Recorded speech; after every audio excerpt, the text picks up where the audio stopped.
আসসালামু আলাইকুম, জেআর গ্যাজেটে আপনাদের সবাইকে স্বাগতম। নতুন আরেকটি ভিডিও নিয়ে চলে এসেছি। আর একটা জিনিস ভাই, যদি মনে করেন আপনার একটি ফোন কেনার ইচ্ছা থাকে তাহলে অবশ্যই আজকের এই ভিডিওটা ফুল দেখবেন, কারণ এই মোবাইলটি হচ্ছে মাত্র 17,000 টাকা বাজেটের মধ্যে ওয়ান অফ দ্য বেস্ট কোয়ালিটির একটি স্মার্টফোন। এবং এই মোবাইলটির মধ্যে ভাই সুপার অ্যামোলেড ডিসপ্লে থাকতেছে এবং সিকিউরিটির দিক দিয়েও ভাই কোনো অপশন নয়, আপডেট ভাই আপনি একের পর এক একটা পাইতেই থাকবেন। এবং এই মোবাইলটির ডিজাইন নিয়েও কোনো অপশন নেই ভাই, ডিজাইন পুরো হাই লেভেলের টপ ক্লাস ফ্ল্যাগশিপ লেভেলের ডিজাইন। এবং তার সাথে সুপার অ্যামোলেড ডিসপ্লে তো ভাই থাকতেছে, ক্যামেরার দিক দিয়ে কোনো অপশন নাই। মাত্র 17,000 টাকা একটু আপ ডাউনের মধ্যে এই মোবাইলটি আপনি মার্কেটে অ্যাভেলেবেল পেয়ে যাবেন। এবং one of the best quality একটি ফোন হইতেছে স্যামসাং গ্যালাক্সি A15 মানে A15। So one of the best কোয়ালিটির একটি ফোন আমি এটাকে বলতেই পারি এই বাজেটের মধ্যে, কারণ এই বাজেটের মধ্যে এই মোবাইলটির মধ্যে যে ফিউচারগুলো দিতেছে ভাই ওয়াও, মাথা নষ্ট। আর আজকে আমি আপনাদেরকে স্যামসাং গ্যালাক্সি A15 এর মডেলের সম্বন্ধে ফুল ডিটেল আপনাদেরকে আমি জানাবো। বিশেষ করে এই মোবাইলটির ডিজাইন এবং লুক কিন্তু ভাই মাশাআল্লাহ খুবই সুন্দর করেছে। আর এটা কিন্তু ভাই একটা 4G ফোন, যদি 5G দিত তাহলে তো আরও বেশি বেটার হতো, কিন্তু পাবেন না আপনি। এটার মধ্যে আপনি 4G নেটওয়ার্ক সার্ভিসটা পেয়ে যাবেন। এবং মোবাইলটির ডিজাইন নেই ভাই কোনো অপশন নাই, ডিজাইন ওদের যে ফ্ল্যাগশিপ ফোনগুলো আছে সেম ওরকম ডিজাইনই পাবেন, মানে ডিজাইন নেই ভাই কোনো অপশন থাকার দরকারই নাই, কারণ ডিজাইন ওদের সব ফোনেরই সেম। এবং এই মোবাইলটির ব্যাক সাইডে আপনি টোটাল 3টা সেন্সর পেয়ে যাবেন, এবং সেন্সরগুলো কিন্তু ভাই প্রতিটা সেন্সর কিন্তু ভাই মারাত্মকভাবে কাজ করে। এবং এই মোবাইলটির ডিজাইন নিয়ে ভাই কোনো অপশন নাই, ডিজাইন মাশাআল্লাহ খুবই সুন্দর করেছে। সাইডে পেয়ে যাবেন আপনি সাইড মাউন্টেন ফিঙ্গারপ্রিন্ট সেন্সর, এবং এই মোবাইলটির নিচের দিকে পেয়ে যাবেন আপনি টাইপ সি চার্জিং পোর্ট। তার সাইডে রয়েছে আপনি 3mm ইয়ারফোন জ্যাক, যেটা খুবই ভালো একটি অপশন, কারণ এই মোবাইলটির মধ্যে আপনি 3mm ইয়ারফোন জ্যাক কিন্তু ভাই পেয়ে যাবেন। এবং তার সাইডে রয়েছে আপনার স্পিকার। এবং বিশেষ করে এই মোবাইলটির মধ্যে কিন্তু আপনার সেকেন্ডারি নয়েজ ক্যান্সেলেশন সিস্টেমটা পেয়ে যাবেন, যেটা রয়েছে একেবারে উপরে। মোবাইলটির ডিসপ্লে সাইজ হিসেবে রয়েছে আপনি 6.5 ইঞ্চি সুপার অ্যামোলেড ডিসপ্লে, এবং এটা হচ্ছে ফুল এইচডি প্লাস রেজলিউশনের একটি ডিসপ্লে।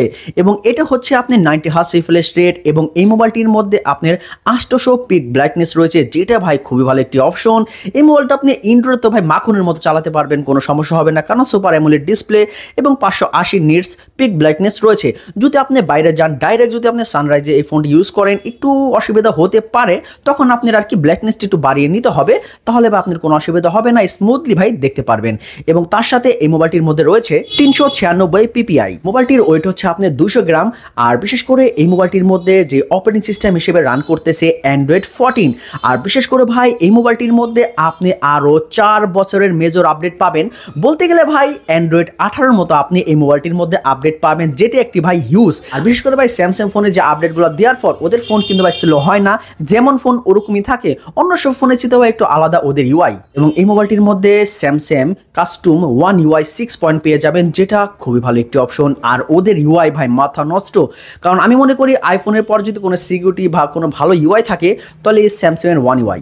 মোবাইলটির মধ্যে যে চিপসেটটা ইউজ করা হয়েছে আমি মনে করি এই বাজেট সেগমেন্টের মধ্যে ওয়ান অফ দ্য বেস্ট কোয়ালিটির একটি চিপসেট, আপনি এটাকে অনায়াসে বলতে পারেন। এটা হচ্ছে MediaTek Helio G99 6 nanometre chipset. আমি এই বাজেটের মধ্যে ওয়ান অফ দ্য বেস্ট কোয়ালিটির একটি চিপসেট বলতে পারি, কারণ এই বাজেটের মধ্যে ভাই এই চিপসেটটা একটি পারফেক্ট চিপসেট। এই মোবাইলটির মধ্যে পাবজি গেমটা আপনি মোটামুটি ভালো স্মুথলি খেলতে পারবেন। আর ফ্রি ফায়ার যদি আপনি খেলে থাকেন ভাই কোনো কথা নাই, দোকানে যাবেন আর ফোনটা আস্তে করে কিনে ফেলবেন, কারণ ফ্রি ফায়ার এই মোবাইলটির মধ্যে one of the best quality ভাবে খেলতে পারবেন। এবং গ্রাফিক্স হাইতেও আপনি খেলতে পারবেন, কোনো অসুবিধা হবে না। যদি পাবজি খেলেন নিতে পারেন, কোনো সমস্যা নাই, একটু ভাই গরম হতে পারে যদি অতিরিক্ত পাবজি গেমটা খেলেন। এবং আপনি লো গ্রাফিক্স দিয়ে আপনি খেললে ভাই কোনো সমস্যা হবে না, খুব স্মুথলি আপনি এই ফোনটির মধ্যে পাবজি গেমটা খেলতে পারবেন। এই মোবাইলটির রিয়ার ক্যামেরায় টোটাল আপনি 3টা সেন্সর পেয়ে যাবেন। মেন শোটা রয়েছে আপনার 50 মেগাপিক্সেল, এবং তার সাথে রয়েছে আপনার 5 মেগাপিক্সেলের আল্ট্রা ওয়াইড অ্যাঙ্গেল ক্যামেরা, যেটা ভাই মাখন। এবং তারপরে পেয়ে যাবেন আপনি 2 মেগাপিক্সেলের মাইক্রো ক্যামেরা। আর বিশেষ করে ভাই এই মোবাইলটির মধ্যে যে আল্ট্রা ওয়াইড অ্যাঙ্গেল ক্যামেরা দিয়েছে ভাই মাথা নষ্ট ভাই, খুবই স্মুথলি আপনি এই আল্ট্রা ওয়াইড অ্যাঙ্গেল ক্যামেরাটা আপনি ইউজ করতে পারবেন। আর স্যামসাংয়ের ভাই যা দেয় ভাই ওরা প্রতিটা জিনিস ওরা অথেন্টিক দেওয়ার চেষ্টা করে সব দিক দিয়েই। ব্যাক ক্যামেরাতে আপনি ভিডিও রেকর্ডিং করতে পারবেন 1080p 30 fps দিয়ে। যদি ভাই 1080pর মধ্যে 60 fpsটা দিত তাহলে ভাই আরও বেশি বেটার হতে পারতো।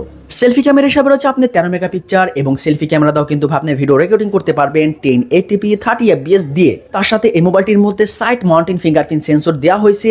ভাই অ্যামোলেড ডিসপ্লে দিয়েছেন আপনারা, যদি ইন ডিসপ্লে ফিঙ্গারপ্রিন্ট সেন্সরটা দিত ভাই কি হতো আপনাদের। যাই হোক, ইন ডিসপ্লে ফিঙ্গারপ্রিন্ট সেন্সরটা দিলে ভাই one of the best quality একটা ফোন হতে পারতো এই বাজেটের মধ্যে। যাই হোক, এটার মধ্যে তো আপনি পাবেনই না ইন ডিসপ্লে ফিঙ্গারপ্রিন্ট সেন্সর, কিন্তু ভাই পেয়ে যাবেন সাইড মাউন্টেন ফিঙ্গারপ্রিন্ট সেন্সর, যেটা মোটামুটি ভালোই আপনি এই মোবাইলটি কাজ করে এবং খুব ফাস্টই এটা কাজ করে। এবং মোবাইলটির মধ্যে আপনি Type-C 2.0 পেয়ে যাবেন এবং ব্যাটারির ক্যাপাসিটি হিসাবে রয়েছে আপনার 5000 mAh এবং এই মোবাইলটির মধ্যে আপনি 25 ওয়াটের ফাস্ট চার্জার সাপোর্টেড রয়েছে।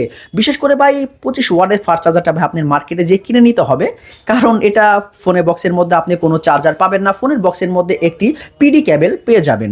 এবং এই মোবাইলটি যদি আপনি 25 ওয়াটের ফাস্ট চার্জার দিয়ে এই ফোনটি আপনি চার্জ করেন, তাহলে আপনি 0 থেকে 100% চার্জ হইতে 1 ঘন্টা 30 মিনিটের মতো সময় নেবে। এই ফোনটির যেই প্রাইসগুলো ভাই আমি জানতে পেরেছি, প্রতিটা ফোনই আপনার আনঅফিসিয়াল প্রাইস হচ্ছে 4GB র্যাম 128GB রোম, এটার দাম রয়েছে আপনার 17,000 টাকা, এবং 6GB র্যাম 128GB রোম, এটার দাম রয়েছে আপনার 18,700 টাকা, এবং 8GB র্যাম এবং 128GB রোম, এটার দাম রয়েছে আপনার 20,400 টাকা। এই বাজেটের মধ্যে এই ফোনটি মার্কেটে আপনি অ্যাভেলেবেল পেয়ে যাবেন। এবং এই মোবাইলটির প্রাইসগুলো কিন্তু ভাই আপনার আপ ডাউন করে, একটু বেড়েও যেতে পারে বা আরও কমে যেতেও পারে। সো বেশিরভাগই ভাই রেটটা এখন একটু গেলে একটু আপের মধ্যে আপনি নিতে হবে। এবং যদি ভাই আপনি মার্কেটে যে একটু খোঁজাখুঁজি করেন, তাহলে ভাই আপনি 6GB র্যাম 128GB রোম এটাই আপনারা নিতে পারতে পারেন, বা 17 থেকে 18,000 টাকা বাজেটের মধ্যে আপনারা মার্কেটে অ্যাভেলেবেল পেয়ে যেতে পারেন। আর যদি ভাই এই ফোনটি আপনারা কিনেন ভাই ভালো হবে, কারণ স্যামসাং ব্র্যান্ডের ফোন এবং তার সাথে এই ফোনটির মধ্যে আপনি 4 বছরের মেজর আপডেট পাইতেছেন। আর কি চান ভাই? অন্য কোনো কোম্পানির ফোন নিলে ভাই আপডেটের পর ভাই স্লো হয়ে যাওয়ার সম্ভাবনা বেশিরভাগই থাকে। সো স্যামসাং ইউজারদের জন্য আমি মনে করি এটি একটি বেস্ট কোয়ালিটির একটা ফোন হতে পারে এই বাজেট সেগমেন্টের মধ্যে। সো অবশ্যই আপনারা এই ফোনটি যায় মার্কেটে যেয়ে দেখতে পারেন। আর আমার এই ভিডিওটা যদি আপনাদের কাছে ভালো লেগে থাকে, তাহলে অবশ্যই চ্যানেলটি সাবস্ক্রাইব করে সাথেই থাকবেন। ফুল ভিডিওটা দেখার জন্য অসংখ্য ধন্যবাদ। আসসালামু আলাইকুম।